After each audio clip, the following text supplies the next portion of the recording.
So I was born in Gaza, which is known as Casablanca. My dad is also from Gaza, and my mom is from Fez. Right there. My older sister was also born in Gaza. My younger sister was actually born in Canada. It's okay, we'll forgive her.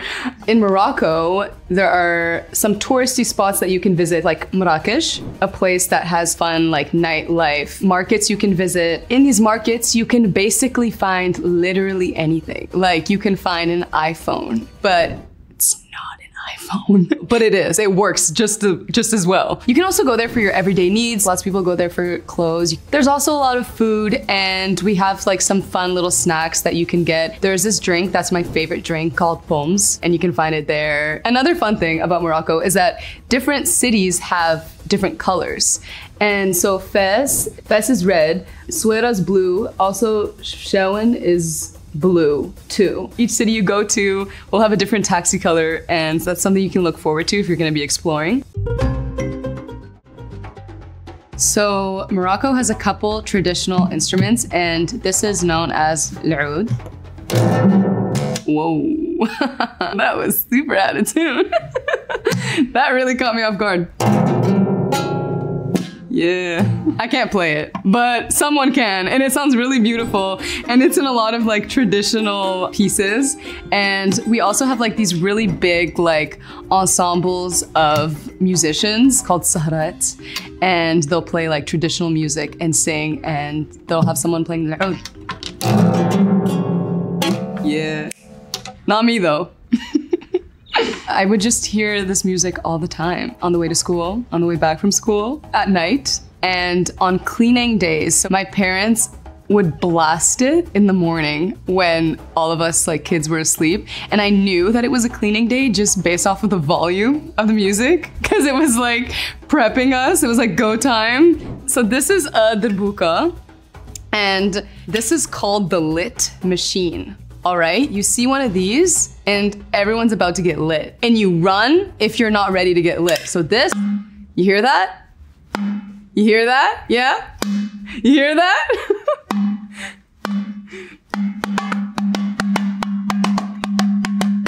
This is the life of the party. Without one of these, it's snooze fest.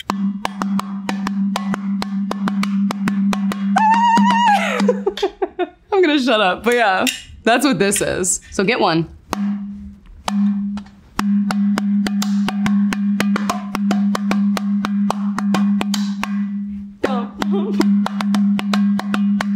Yeah. Everyone's like ready to get. Are y'all feeling lit? Hell yeah. Yeah. So these are some must-try snacks if you're gonna be in Morocco. So this is a shebekia. This is such an intricate process to make them. I've tried to make them with my mom before, and she's like, you just have to. And then she's like, yeah, and then that's it. And I'm like, Mama, you have to do that again. This is also a very popular snack that we have during Ramadan. And you can put it inside this Moroccan soup called harira. You can mix it in. So it's like a sweet and salty vibe. This is it. It's so yummy. This is really good. I don't know who made this, but you really did something. And then next up we have the briouettes. It has like a similar vibe, and it's almonds inside of like a thin pastry. And then you have the sesame seeds on top, and then you fry them, and then you dip them in honey. My favorite shape is actually the triangle, so it's perfect. These are also a very popular snack that we have during Ramadan, but also all year round. I really like this one. Next up, we have olives. And olives are also a really, really big thing in Morocco. I'm gonna try to open this with these nails. I'm sweating. I'm so stressed right now. Wait, give me a second. They're open now. There's different types of olives, like there's stuffed olives, and he says there's spiced olives. Let's try this. Okay, these ones have a pit. These are so good.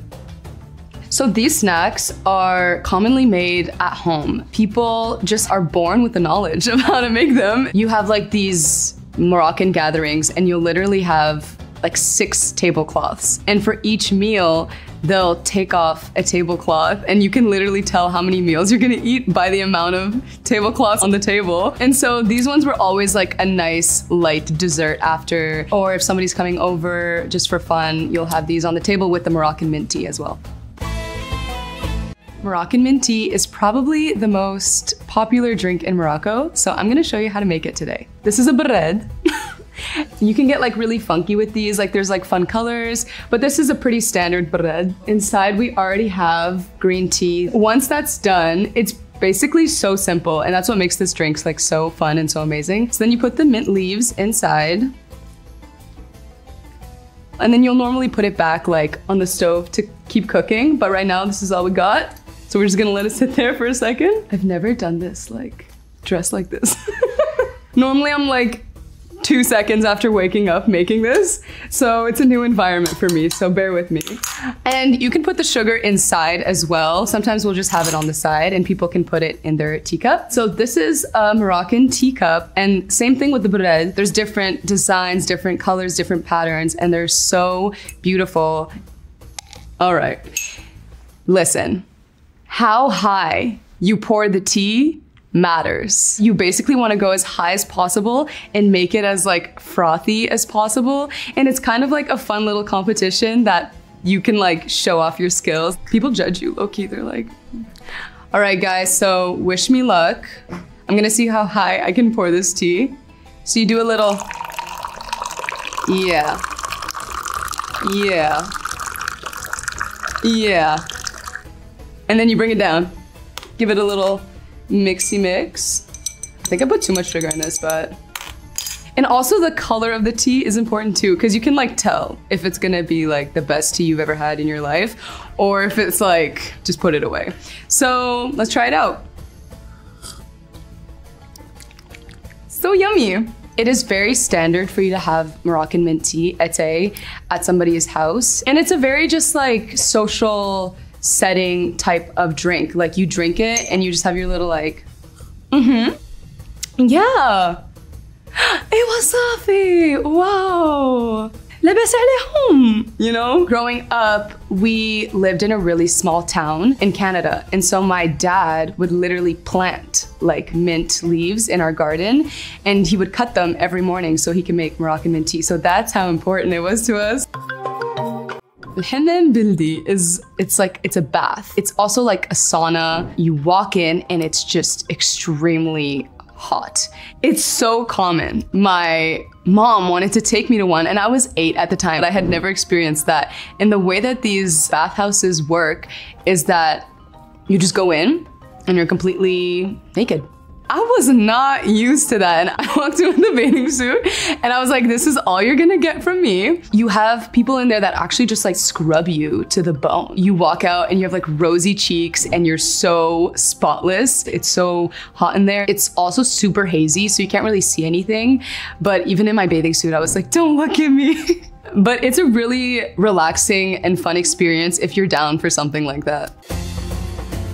One of the biggest festivals that you can see live music is actually called Festival Mawazin. It's in the capital, Rabat. It is a massive festival. It's kind of like the Coachella of Morocco. They'll bring a lot of international artists as well as local artists. And I actually really hope to play there one day. I think that would be like a dream come true to have my first performance be at the Festival Mawazin, or even one of my performances to be there, because that is somewhere that I've always wanted to sing at as a kid. Tajin. Tajin is basically a slow cooking method, and it all just kind of like brews together in like a really delicious dish. And then you also have like the sauce. I always called it the sauce, which is like basically like the juices of like the vegetables and whatever. Yuck, the juices. Anyway, you can have tajin el hout, you can have tajin el djaj, you can have tajin el ghilmi. You can also have veggie tajins. A really popular one is actually a tajin el djaj and le citron, which is lemon and chicken. Specifically, what tajin is the dish, and this comes in so many fun different designs and patterns. Some are really small and cute, and then they'll serve like a really small portion in one, and then some are really big, and yeah, it just depends on what you want. This, my friends, is bslela. It's like a pastry, puffy type of exterior with insides of vegetables. And the bslela diljaj is like more sweet because you're gonna have powdered sugar sprinkled on top. And bslela dilho is just like salty, like seafood, whether it's like shrimp or fish. And you're gonna have like these like angel hairs as well inside. This is one of my favorite Moroccan dishes. It's za'louk, but I call it za'louka because, you know, she's that girl. Just chopped red peppers and tomato paste, mix them all together. You also can sometimes add lemon and it's really delicious. This is a very popular soup called harira, and it's made of tomatoes, tomato paste, chickpeas, angel hairs, and a lot of the time it'll have red meat. I like the veggie version of it, and it's so delicious. Some people will put the shbekia, which is something I really like to do because it adds a little sweetness to this salty soup. It's another dish that is very common at all times of the year, but it's very present in Ramadan.